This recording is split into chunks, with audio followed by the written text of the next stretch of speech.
A missing teenage foreign exchange student from China was found alone and scared by police in Utah who say that he was the victim of cyber kidnapping. Now, what exactly is cyber kidnapping? Lucky for you, we're gonna get into the details of what that is.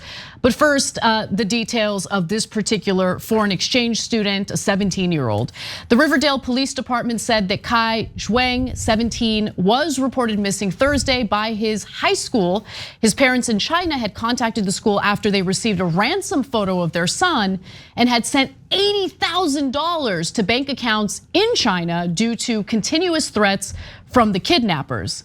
Now, police said that the FBI told them that other foreign exchange students, particularly Chinese foreign exchange students, have been targeted in similar cyber kidnapping scams. And what happens is perpetrators threaten students, order them to basically isolate themselves, monitor them through video calls, and demand ransom from their families. And that's what appears to have happened here. Families are often sent voice recordings and even photos by perpetrators in a bid to convince them that their loved one has in fact been kidnapped, but they're not actually kidnapped. No one physically kidnaps them. They're just manipulated to isolate. And as they're isolated in wherever they're hiding out or whatever, the criminals contact the family members, send them a photo or a video of their loved one and say, they're in danger. They're in danger. If you don't give us the money, their life might end, right? So that's what happened here. And the way that they convinced the 17-year-old to isolate himself is they told him, if you don't do this, then your family in China is in danger. So here's more on how cyber kidnapping works, and then we'll get to more details about this particular incident. What they're doing, these cyber criminals are finding targets here in the US, let's take that for an example, sending them pictures potentially of their family back home, saying, look, your family's in danger. And if you don't do this, and this, we're going to harm them. The person then does the things that they've asked them to do. Pictures are then taken and sent back to the individual's family to make it look like the individual has been kidnapped and isolated. And then that family wires money to an account for the release of their family member. Walter says anyone who is a foreign exchange student should try to familiarize themselves with the host country's law enforcement systems and at least know how to call for emergency services. So the reason why foreign exchange students are vulnerable to this is the fact that they tend to be in the dark about how law enforcement works. They're less likely to report the scheme or what they're hearing from the criminals to the authorities. In this case, when it comes to Kai Zhuang, police found him on Sunday alive but very cold and scared at a makeshift campsite in the mountains near Brigham City using his bank and phone records. Police said that he was there on directions from his cyber kidnappers to isolate himself. Zhuang was relieved to see police and had no heat source inside the tent. By the way, temperatures were below 9 degrees. Only a heat blanket, a sleeping bag, limited food and water, and several phones that were presumed to be used to carry out the cyber kidnapping. And here's a little more on his rescue. Let's watch. Zhuang was cold and scared when they found him, which you can see in this new video from when they located him. He had no source of heat inside of his tent and limited food and water. Police say he only wanted to speak with his family to ensure that they were safe. The FBI and the US Embassy in China both assisted local law enforcement in the days-long search to track him down. They say he was manipulated and controlled by so-called cyber kidnappers who use online platforms to track victims into paying, to trick victims into paying a ransom. The FBI says they've seen a focus on kidnapping Chinese foreign exchange students because the assumption is that they don't understand how to contact police during a cyber kidnapping situation. So look, I love this kid because after he was rescued, he was like, I just want to talk to my family. And I also really want a warm cheeseburger. So they got him a cheeseburger. He's safe now. He went to the hospital to make sure that he's physically okay. He is physically okay. But this is such a devastating story, and it's so sick how people can manipulate others in this way. Yeah. So first, this is interesting because they're basically doing the kidnapping, every part of the kidnapping except the kidnapping. Yeah. So, and then there's a broader point too. But first on this, so if you were going to do a kidnapping, you would probably go and take pictures of the family. You would go and contact the guy. You would then contact his family. You would do every part of this, except they figured out how you could do it mentally, psychologically, as opposed to physically kidnapping the guy, which creates a lot more risk, more danger, and much more likely to get caught, right?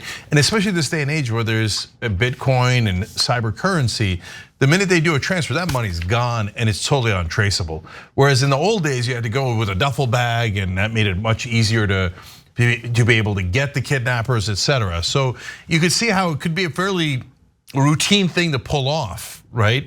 And so that means watch out. There's going to be more of these. So now the bigger point though is, look at how susceptible to influence human beings are. Totally. You just get them, and what's the first thing you got to do? Isolate them.